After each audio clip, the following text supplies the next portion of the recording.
আবু তালহা নাবিল।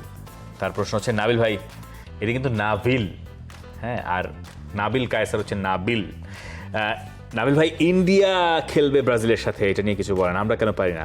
আচ্ছা, according to TNT sports, মানে এই একই অফার বাংলাদেশের কাছেও ছিল, বাংলাদেশ নাকি সেইটা আগ্রহ দেখায় নাই। মানে ব্রাজিল যখন এখানে খেলতে এসছে, TNT স্পোর্টস আরও সপ্তাহখানেক আগে এটা রিপোর্ট করেছে যে এরা বাংলাদেশে খেলতে আসতে চাইছিল, কিন্তু বাংলাদেশের দিক থেকে সেরকম আগ্রহ পাওয়া যায়নি। এই ব্যাপারটা নিয়ে আসলে বাংলাদেশ রিলেটেড বিস্তারিতটা আমি জানি না পার্টটা, বাট ইন্ডিয়ারটা যেটা হচ্ছে, ইন্ডিয়া সেই সুযোগটাকে কমপ্লিটলি কাজে লাগিয়েছে। আর ইন্ডিয়াতে তো আমরা দেখছি যে এই ধরনের ম্যাচ কিন্তু ইন্ডিয়া মোটামুটি হচ্ছে গিয়ে, তারা এই ধরনের ম্যাচ বা লিওনেল মেসির আশাটাই আপনি বলেন, এই ধরনের ইন্টারন্যাশনাল কানেক্টিভিটিটা তারা করতে পারে। আমরা পারি না কেন? এটা আমরা পারি না, এটা আমাদের ব্যর্থতা।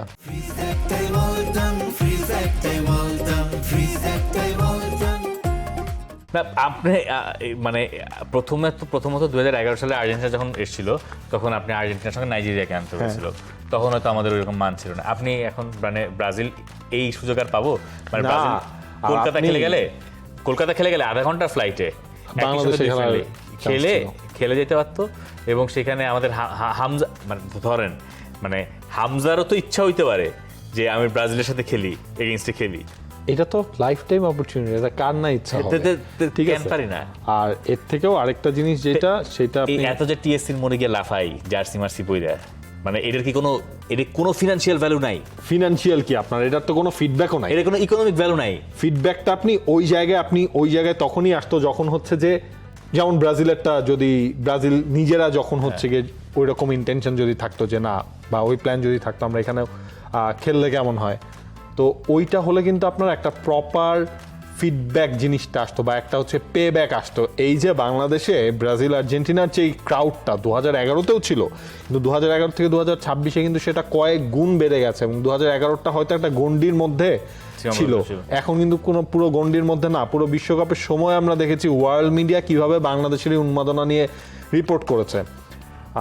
আরেকটা ভালো লাগার মুহূর্ত একজন বলেছিলেন না, বাংলাদেশ শুনলে এখন সবাই চেনে, এইটা একটা ভালো লাগার মুহূর্ত ছিল। নট অনলি আর্জেন্টাইন, মানে অন্য দেশের ওরাও প্রশ্ন করে তখন তোমাদের দেশে এত আর্জেন্টাইন এবং ব্রাজিল ফ্যান কেন?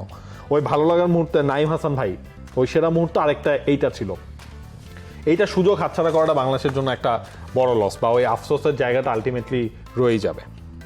সেটাই, মানে ব্রাজিলিয়ান মিডিয়া রিপোর্ট করেছে যে তারা বাংলাদেশে খেলার ব্যাপারে আগ্রহী ছিল। এখন আই ডোন্ট নো এরকম ম্যাচ পরিচালনা করার অবস্থা, বা ওই ধরনের অবকাঠামো। আর্জেন্টিনা যদি আরো 15 বছর আগে ওই আগের মাঠে খেলে যেতে পারে, তাহলে আমার স্টেডিয়াম তো এখন ভালো হয়েছে, স্টেডিয়াম ভালো হয়েছে, ফ্যাসিলিটিস বেড়েছে, এখন তো আপনি এয়ারপোর্ট থেকে নামলে আপনারা যে সুন্দর করে আমি এক্সপ্রেসওয়ে দিয়ে নামাই দিব, তো যাই না নাকি বাড়তি ভেজাল আসলে কেউ নিতে চায় না, এটাও হইতে পারে। মাহবুবুল হক, তার প্রশ্ন, নাবিল ভাইয়ের কাছে প্রশ্ন, বিশ্বকাপ নিয়ে নিজের ফাইনাল প্রেডিকশন 100% মিলে যাবার অনুভূতি, ফাইনালে রেফারি শেষ বাঁশি বাজার পর কেমন ছিল? আমি 2024 ইউরোর পরে বলেছিলাম স্পেন বিশ্বকাপ জিতবে, আর এইবারের ফাইনালেরটা তো কেমনে জানি মিলে গেল, ওই পাতোয়ে দিয়ে কিভাবে জানি মিলে গেল। তো যখন ফাইনালের প্রেডিকশন আমরা সবসময় বলি প্রেডিকশন ইজ ফান, প্রেডিকশন যেটা যখন ইনস্ট্যান্ট মনে হয় তখন ওইটাকেই দিয়ে দিই আমরা। অনেকে বলেন যে না মিলে গেলে তো বলেন ফান, এখন মিলে গেছে দেখে ক্রেডিট নিচ্ছেন, it's not like that. Prediction সবসময় ফান, আর ফাইনাল বাঁশি বাজার পর ওই প্রেডিকশন নিয়ে কোনো কিছু মনে হয় নাই।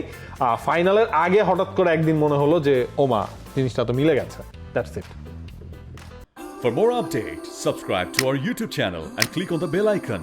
Follow us on Facebook and Instagram. Download T-Sports app to enjoy exciting games and highlights. Visit tsports.com.